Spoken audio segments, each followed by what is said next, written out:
bratwurst burrito with zucchini relish. I love it. Get you some that You fell off love your it. plate. Is it good? I once was lost, oh, but now I am found. Was blind, but now I see.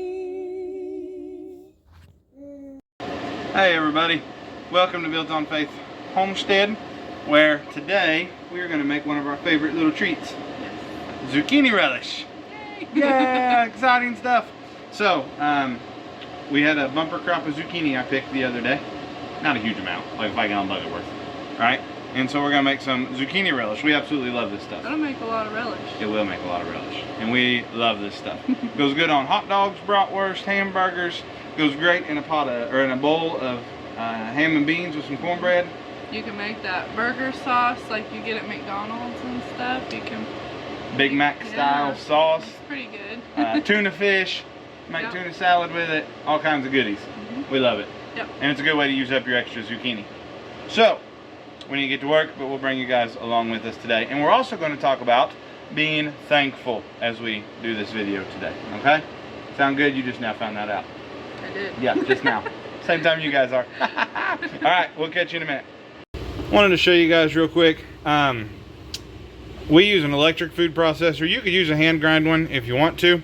I think Grandma Joanne hand grinds hers some of the time, or she used to. But we use a food processor. Some dill over here. Melissa made dill pickles yesterday. But this is how much we've got so far. I'm gonna have to divide it up in a couple bowls. If you're not sold on the electric food processor, let me show you this real quick. It's gonna be noisy. Please forgive the noise, but watch this.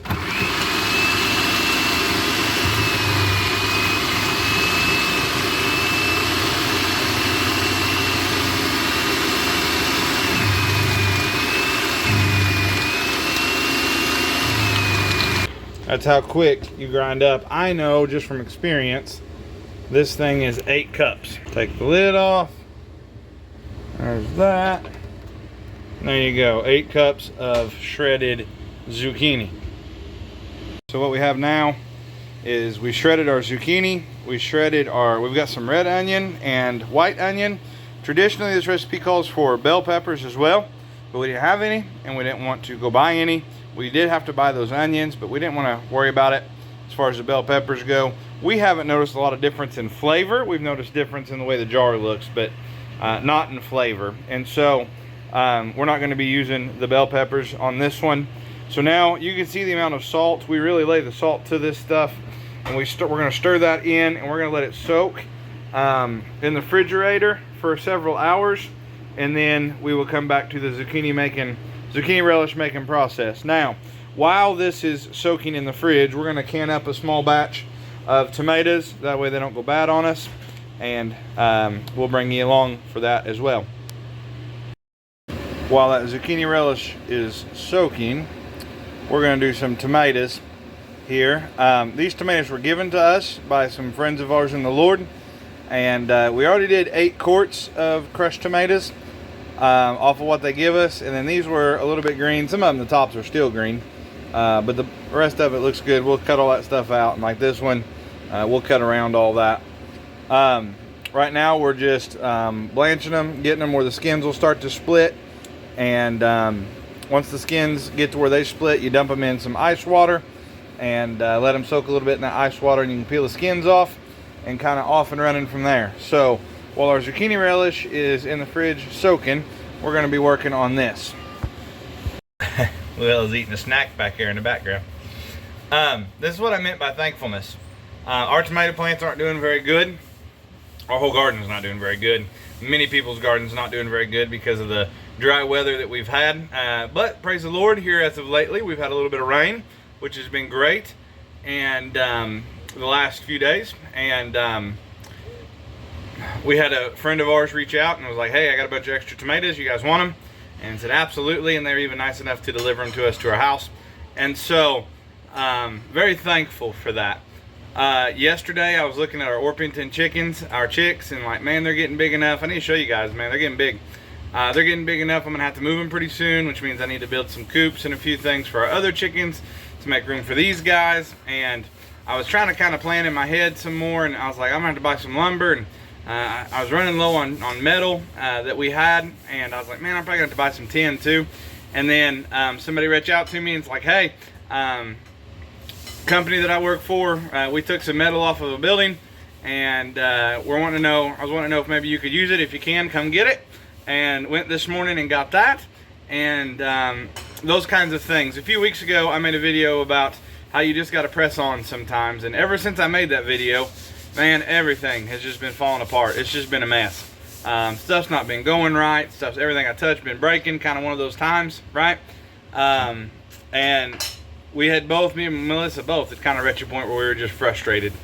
And then things started turning around, like they have been the last few weeks, last few days. And so, very thankful for that.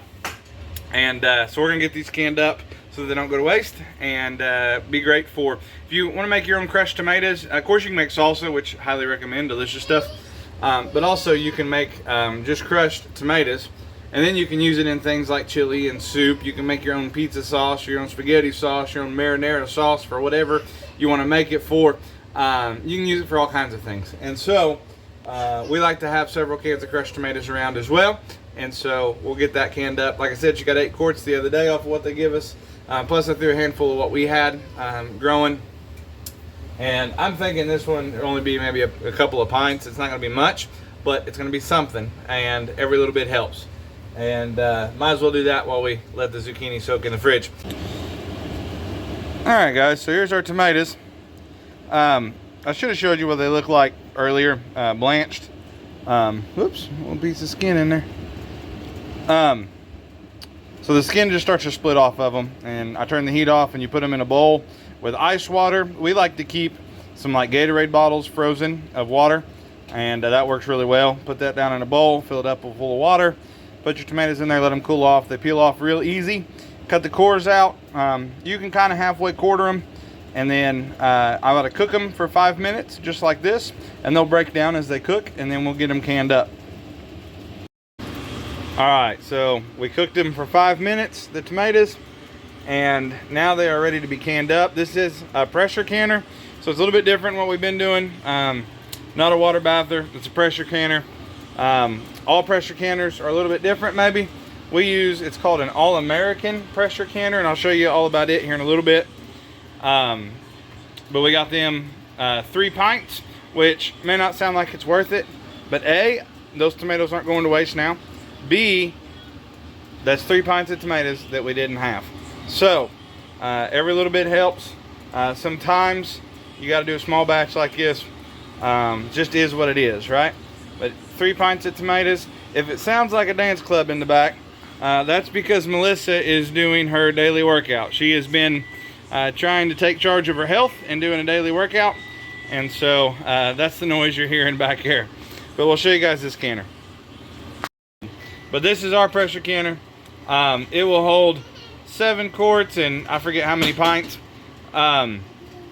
We really like this one. We've had some other ones in the past, and this thing to us is like the Cadillac. And we'll show you. We've got our pressure gauge there. It also has the jiggle weight spout here that we'll put the jiggle weight on here in a little bit. It's also got a relief plug in the back in case things get too crazy on you. I've never had that happen, and we're just going to hope and pray it never does. Pressure canning can be intimidating, but it can also be very fruitful. Ours come with a book that is very informative. Pretty much tells you how to can anything and everything. And if you're worried about it, you can reference this book and probably manage on about anything you need to manage on. So for us at our particular elevation and all those things, what we want to do is this little spout will begin to have a solid steam just coming out of it. You let that run for 10 minutes, and then you put the jiggle weight on, and you get it where it's jiggling about about 3 times a minute or so. And then once that's done, you start your time for your processing. And so we'll kind of show you that process. And then the same general process. Your times are different, but the same general process for everything just about that you pressure can. So, and I don't know if you can see it on camera. There you go. We're already starting to get a little bit of steam coming out of that thing. We'll get it going here. Turn this off. I'm done with the water bather. I just use that to sanitize the jars. And when we finish the zucchini relish, we'll be able to use the water bath canner for it. I like using the water bath canner when we can, just simply because it's so big. We can really lay the jars in it. So here, we're not quite that steady stream yet of steam, but it's getting there. This is why I put the 2 exhaust fans above the stove. This was the primary reason in my head, and it does a pretty good job sucking the steam out of here. It still gets hot in this tiny house because it's a little house. It heats it up fast, but then we can cool it pretty fast too. It's hard to see on camera, but we've got a steady stream of steam coming out. Set a timer for 10 minutes, and then we'll put the jiggle weight on. So we have been steaming now for 10 minutes, and we're gonna do put the jiggle weight on. Ready, set, go. All right, it is on there, what I call the scariest part of canning, and let that get up to pressure. Watch our little pressure gauge begin to come up, and go from there. That water's normal, by the way. It's always done that, just a little bit.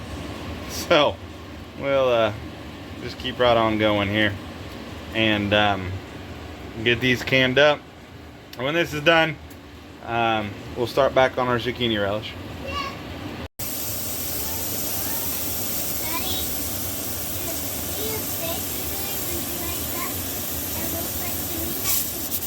There's the jiggle that you're looking for right there.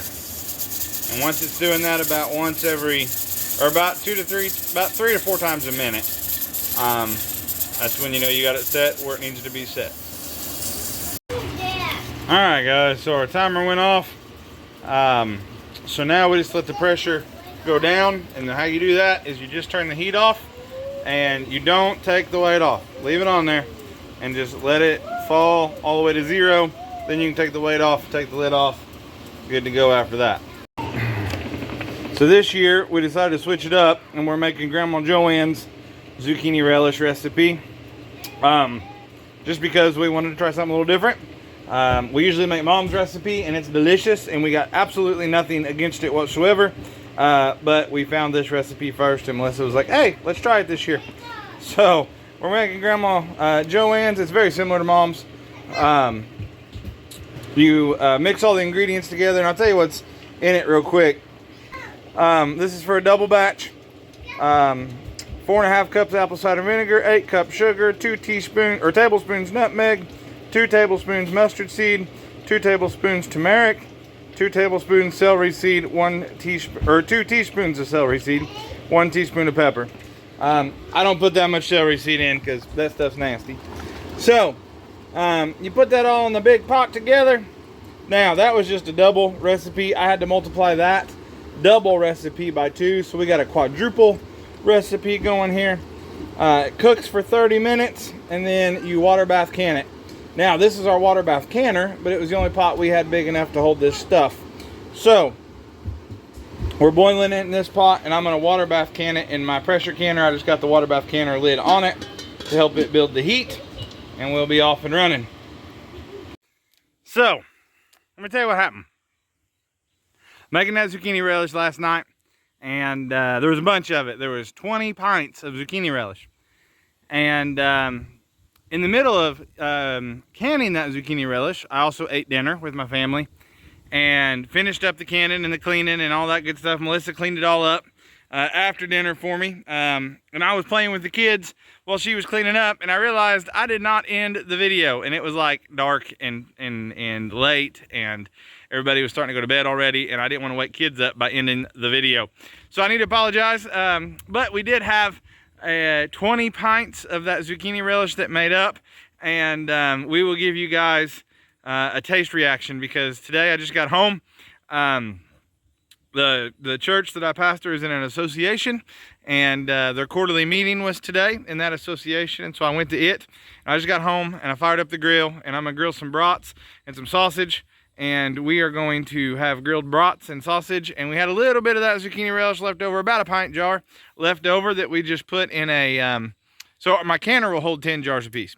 So we did the first 10, did the second 10, and I had 1 pint left of zucchini relish, and I wasn't about to run that canner for another one pint. And so we just put it in the Tupperware and put it in the fridge. It'll keep quite a while that way, and we will eat on it. And I will give you guys the reaction of the family. I want that. Bratwurst burrito with zucchini relish. I love it. Get you some and You fill love off your it. plate. Is it good? Can you taste the relish at all? Yeah, good. So we didn't have any buns, so we were just putting in a low-carb tortilla that my wife had for her food, for her diet stuff, and just rolling with it. All right, Mama's going in for the taste test. That's really good. Is it good stuff? Gonna work? Uh-huh, all about it. What do you think, Leah Joe? You're eating? Uh-huh. I want to thank you guys for watching. I want to thank you guys for bearing with us in our technical difficulties and all of our editing difficulties. Hopefully it will get better. We will dig in deep and try to get this better. And we want to thank you guys for subscribing, for liking. Please remember to like and subscribe. We appreciate you guys, and we'll catch you next week.